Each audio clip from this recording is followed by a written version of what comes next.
Hello दोस्तों, तो आज हम पढ़ेंगे कुछ stories true of my chest सब रेडिट। वैसे पढ़ना तो नहीं चाहिए क्योंकि बहुत प्राइवेट इन्फॉर्मेशन लोग लिखते हैं, लेकिन अब उनने सबके लिए डाल रखी है तो हमें वो सब। My girlfriend slapped me after I cried at therapy. क्या ही बोले अब। लड़के के साथ असॉल्ट हुआ, उसकी गर्लफ्रेंड ने उसको थेरेपी जाने को बोला, और फिर जब वो थेरेपी में थोड़ा वल्नरेबल हुआ, थोड़ा रोया, फिर जब वो उसकी गर्लफ्रेंड के सामने भी थोड़ा इमोशनल हुआ तो उसकी गर्लफ्रेंड ने उसको चाटा ही मार दिया और उसको बोला कि मुझे लगा तू इससे ज़्यादा स्ट्रॉन्ग है। फिर उसको खुद को बुरा लगा और फिर हम कोरियन बीबीक्यू खाने गए, लेकिन लड़के को लगा कि एटलीस्ट उसकी गर्लफ्रेंड उसके साथ रहेगी, उसे कंफर्ट देगी, लेकिन अब उसे वापस अकेला महसूस हो रहा है। क्या क्या होता है भाई लोगों के साथ। अबे लोग कितना रिएक्टिव रिस्पॉन्ड करते हैं भाई। बिल्कुल ही मतलब दिमाग में जो आया वो कर दिया, कि बस जैसा फील हुआ वो कर दिया। ठीक है, अब उसको अच्छा नहीं लगा होगा उसकी गर्लफ्रेंड को, तो उसने चाटा ही मार दिया और फिर सॉरी बोल दिया।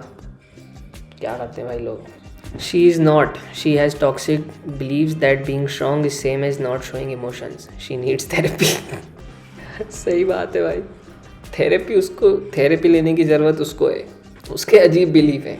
हाँ, ये what is the line she let me go surfing. क्या भाई कंट्रोल है क्या भाई तेरे ऊपर पूरा उसका? किस लेवल पे पीपल प्लीज़र हो तुम? वही है क्या बस तेरे जीवन में जो वो जो बोल रही है वो वही मान रहा है? वो थेरेपी जाने को बोल रही है, थेरेपी जा रहा है। वो चाटा मार दे रही है, तू खा ले रहा है। लड़का अलग फंसा हुआ है, ये लड़की अलग फंसी हुई है, वो दोनों परफेक्ट फिट बैठ गए। When I try to break up with my boyfriend, he hate me. I've been with my boyfriend for 2 years. He yells at me a lot. I'm always doing something wrong and I never look good enough for him. He called me stupid, ugly bitch, whore, etc. Which always makes me depressed. Today I got the courage to break up with him and he slapped me in a fit of anger. He threatened to hurt himself, so I gave in instead. I don't know what to do. I'm 17, he's 18. I want to tell my parents, but he said if I told anyone about this, he would hurt himself. And I do still care about him, so that scares me. बेचारे भोले लोगों को फंसा देते हैं लोग। अब ये तो 17-18 के हैं तो मतलब इनको तो क्या ही बोले, लेकिन कैसी कैसी सिचुएशन में फंस जाते हैं। ना वो बेचारी 17 साल की लड़की क्या करे। थोड़ा ऐसे वो थोड़ा ना है, मैच्योर और बड़ी थोड़ी ना है, उसको तो समझ ही नहीं आएगा मैं करूँ क्या। और ये तो चलो फिर भी बाहर, इंडिया के बाहर का है। इंडिया में ये हो तो वो पेरेंट्स को भी नहीं बता पाए। इंडिया में तो पेरेंट्स को भी नहीं बता पाए, यही नहीं बता पाए कि मेरा बॉयफ्रेंड है, और फिर वो मुझे मारता भी है। यहाँ पे और यार गड़बड़ सीन है, मैनिपुलेट करते। I told my disabled brother that he should just die. The guilt is still lingering on me. I had a brother who is suffering from cerebral palsy. He's been bedridden for all of his life and can't perform sentences. Because of this, I had to put my childhood on hold and took most of the free time assisting my parents taking care of him.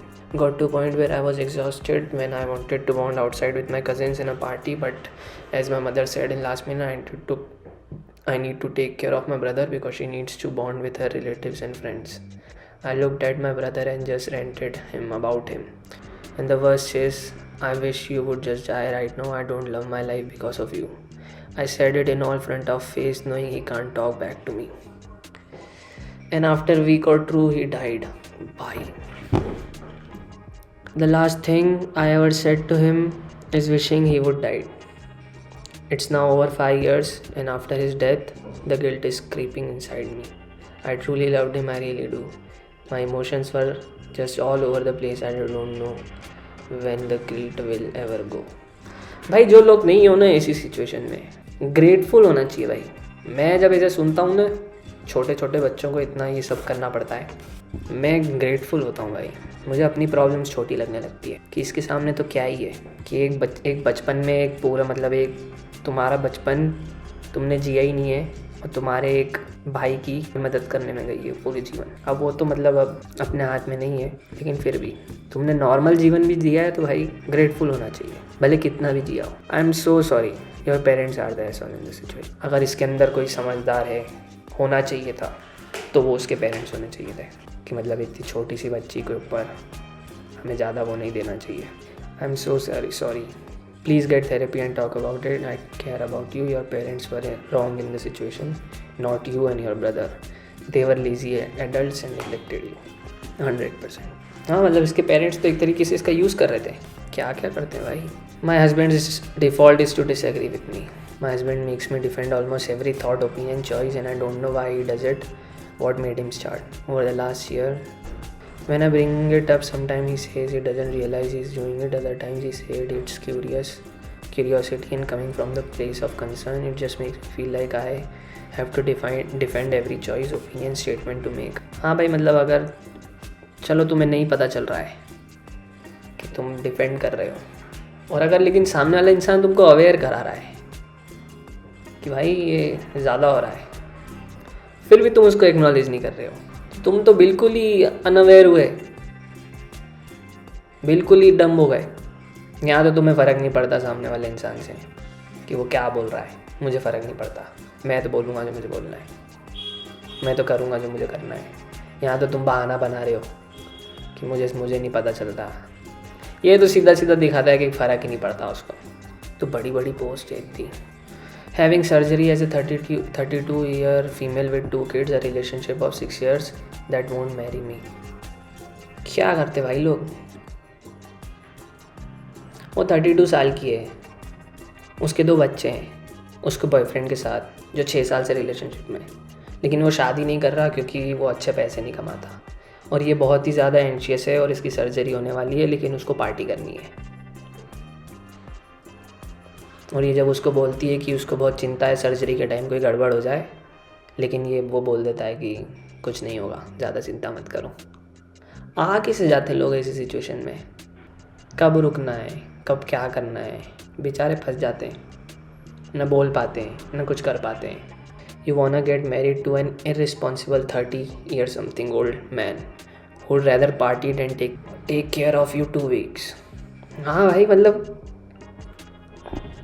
क्या है ये? तुमको पहले नहीं समझ आया 2 बच्चे से 6 साल में कि उसको परवाह ही नहीं है? अच्छा, OP said I have 2 kids who love my boyfriend of 6 years. That implies that he is not their father. कुछ अलग ही सीन चल रहा है भाई। Relationship shouldn't be like this. 32 is very young. Do the hard but the best thing and end it. But don't get into another relationship until you are okay with being alone. सबसे बड़ी बात यही है, अगर तुम अकेले रहना नहीं जानते तो तुम रिलेशनशिप में नहीं आ सकते। अगर तुम्हें अकेले रहना आता है तो तुम रिलेशनशिप में आ सकते हो, क्योंकि फिर 2 इंडिपेंडेंट अकेले खुश लोग साथ में मिलके खुश रहते हैं। My fiancée doesn't want a photographer at her wedding because she thinks she isn't photogenic and attractive enough.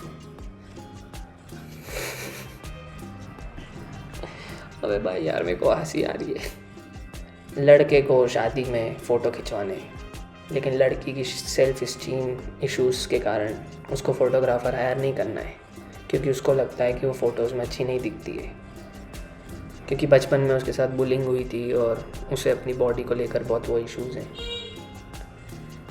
लेकिन लड़का बोल रहा है कि I respect her pain and I don't want to hurt her, but she is very beautiful and I want photos with her. अब कैसे solve करे इंसान ये प्रॉब्लम भाई? Explain to her, you are the most beautiful woman in the world to me. I want pictures of us together on our wedding day to show that our grandchildren. I love you and I want it immortalized in photographs. If she is not in therapy, please get her in therapy as soon as possible. My mother was kind of like that. She wrapped her self-image, which then got transferred to 3 of 5 children. Negative self-speak causes are especially to talk negatively about themselves. हाँ, अगर जो issues माँ बाप को हैं वो उनने खुद में सॉल्व नहीं करे तो वो उनके बच्चों पे आ जाते हैं सेम। यहाँ तो सेम आ जाते हैं, यहाँ तो उल्टे हो जाते हैं। पेरेंट्स चिंता करने वाले होते हैं तो बच्चे भी चिंता में डर में जीते हैं। यहाँ तो उल्टा भी हो जाता है, पेरेंट्स ज़्यादा चिंता करते हैं तो बच्चे उल्टे ही निकल जाते हैं, वो उनकी चिंता का कारण बन जाते हैं। अब एक मेरे रिलेटिव हैं, उनके पापा उनको बहुत कंट्रोल करते थे, मतलब हर चीज़ को लेके बहुत कंट्रोलिंग थे। उनका बेटा उल्टा ही निकल गया, उनको वो कुछ कंट्रोल ही नहीं करते, कुछ कंट्रोल ही नहीं है उनके पास, ना खुद का, ना दुनिया का, ना किसी का। तो अगर तुम लोगों में कोई इश्यूज़ हैं और तुम्हें पता है तुम में कोई इश्यूज़ हैं तो बच्चे करने से पहले उनको सुधार देना, वो सुधर जाते हैं। सारे इश्यूज सुधर जाते हैं थोड़ी मेहनत करके, थोड़ी इच्छा से। तुम्हें भी पीस ऑफ माइंड मिलेगा अगर तुम अपने दिमाग के इश्यूज सुलझा दोगे तो। बच्चे, खास करके बच्चे करने से पहले तो अपनी हालत सुधार लेना, अपनी फ्लॉज को सुधार लेना, नहीं तो वो बच्चों में चले जाएंगे। फिर तुम्हारी कार्बन कॉपीज़ घूमती रहेगी दुनिया में, वो अपने बच्चों को वो करेगी ट्रांसफ़र। तुम्हें OCD है तो तुम्हारे बच्चे को भी हो सकता है, फिर तुम्हारे बच्चे को भी हो सकता है। तो अगर तुम चाहो तो तुम अभी अपना ठीक कर लो, तो आगे तक बात नहीं जाएगी। तो तुम्हें एक और कारण मिल गया खुद का ध्यान रखने का। खुद के लिए नहीं, अपने बच्चों के लिए अपना ध्यान रख लो। अगर तुम नहीं चाहते कि तुम्हारे बच्चों को भी सेम इश्यूज़ हों, डिप्रेस्ड हों, एंशियस हों, गुस्से वाले हों, खुद बन जाओ, खुद को सुधार दो, तो तुम्हारे बच्चे भी सही रहेंगे। नहीं तो तुम गुस्से वाले, फिर तुम्हारे बच्चे डबल गुस्सा करने वाले, फिर तुम ही परेशान होगे अपने बच्चों से कि मेरा बच्चा गुस्सा करता है। तो इससे अच्छा तुम पहले अपना गुस्सा सुधार लो, तो तुम्हारे बच्चे को भी गुस्सा नहीं आएगा। और अगर उसको आएगा भी तो क्योंकि तुमने खुद का सुधार रखा है, तो तुम्हें पता रहेगा कि उसका कैसे सुधारना है। ये भाई, ये तो बहुत बड़ी पोस्ट है, पढ़ लेते हैं ऊपर की line. My identical twin sister has always tried to sabotage me but now she is trying to steal my identity. वो लोग अपन खुद के बारे में अच्छा फील करने के लिए दूसरे को नीचा दिखाते हैं, लेकिन अगर दूसरे को लोग इज्जत देने लग जाएं तो फिर उसकी कॉपी करने लग जाते हैं कि तुम पूरा टाइम इसको नीचा दिखा रहे थे, लेकिन अब लोग तुम्हारी इज्जत नहीं करते, उसकी करते हैं, तो तुम उसके जैसे बनने की कोशिश करोगे। अरे खुद बनो ना जो तुम हो, इस बात से शर्माना। कितने भी बेकार हो, कितने भी फ्लॉड हो, तुम हो, ओन इट। भाई मैं बेकार हूँ, मेरा दिमाग ही ख़राब है, क्या कर लोगे? मेरा दिमाग ख़राब है, मुझे पता है, और मैं उसको सॉल्व करने की कोशिश कर रहा हूँ। लेकिन मैं ये प्रिटेंड नहीं करूँगा कि मेरा दिमाग ख़राब नहीं है। मैं मानता हूँ मेरा दिमाग ख़राब है। I can't get over the fact that we are all going to die one day and be eventually forgotten. I don't want to die. I don't want my boyfriend to die. I've experienced people dying, but I hate the fact that once everyone that ever loved someone who died is gone, they are going to be forgotten forever. I hate it so much. I know there was some boy or girl hundreds of years ago thinking what I'm thinking now. I wish I could honor the life of them. I don't want to lose my boyfriend. It's my biggest fear and I'm only 17. I think about this every single day. I pray we live long enough to have children together. Don't spend so much time worrying about dying that you forget to live. Spend time thinking about death and still accept it. मज़ा तो तब है, ऐसा नहीं, खुद को रोको मत सोचने से कि हम एक दिन मर जाएंगे, और अवॉइड मत करो, उल्टा मान लो, हो सके उतना मान लो कि हाँ भाई एक दिन मर जाएंगे, देन यू विल लिव। क्या भाई मर जाएंगे एक दिन, जब तक है तब तक मज़े करो। क्यों दिमाग से थॉट को हटाना है कि यार किसी दिन सब लोग मर जाएंगे, किसी दिन ये मर जाएगा। अरे भाई किसी दिन वो मर जाएगा इंसान, तो जब तक तुम उसके साथ हो तब तक तो रहो। ये सुंदर बात नहीं है कि एक दिन सब खत्म हो जाएगा, तो जब तक वो एक्सपीरियंस करने को मिल रहा है करो। ये ऐसा क्यों सोच रहे हो कि अरे ये एक दिन ये इंसान मर जाएगा? उसको देखो और सोचो यार ये एक दिन इंसान मर जाएगा, लेकिन अभी मेरे सामने, एक दिन मैं मर जाऊंगा लेकिन अभी मैं हूँ, कल भी मर सकता हूँ लेकिन अभी मैं हूँ। तो जब तक मैं हूँ तब तक मज़े करता हूँ। उल्टा पीसफुल होना चाहिए ये थॉट, एक दिन मर जाएंगे, जी के अच्छा सा जीवन, एक दिन मर जाएंगे। एक बार ही मिला है, बार बार नहीं मिलता है। कितना लकी हूँ मैं कि एक बार मिला है मेरे को, और ये एक दिन ख़त्म हो जाएगा। चलो भाई, इस वीडियो के लिए इतना ही, फिर देखते हैं, फिर कभी। मैं जा रहा हूँ, बाय।